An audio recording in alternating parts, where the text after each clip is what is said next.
A música volverá a ser protagonista este verán en Arousa Norte, da man dunha nova edición dos Vermús Musicais. A iniciativa impulsada pola Pousada Produccións arrancará xa esta vindeira fin de semana, con 4 concertos simultáneos nos 4 concellos que integran a mancomunidade.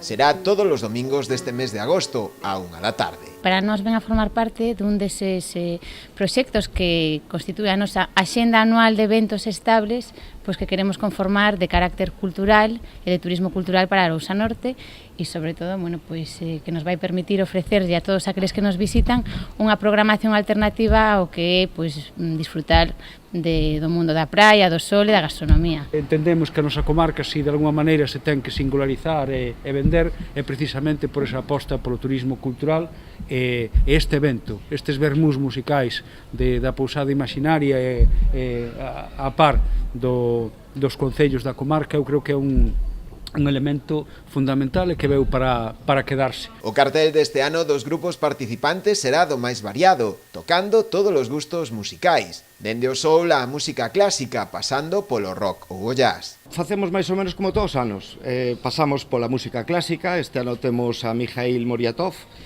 que é un chelista da Orquesta Sinfónica de Coruña.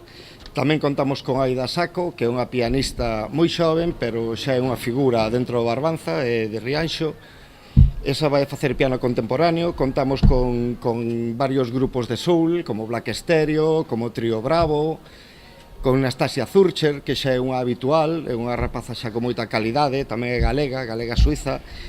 E vamos a tamén a traer un pouco de jazz en plan crooner, da man de Narci Rodríguez. Bueno, é unha programación xa moi buscada e moi traballada para eses horarios. Con este tipo de iniciativas, Arousa Norte pretende contribuir ao fomento do turismo, ao tempo que se remarca tamén o seu carácter cultural.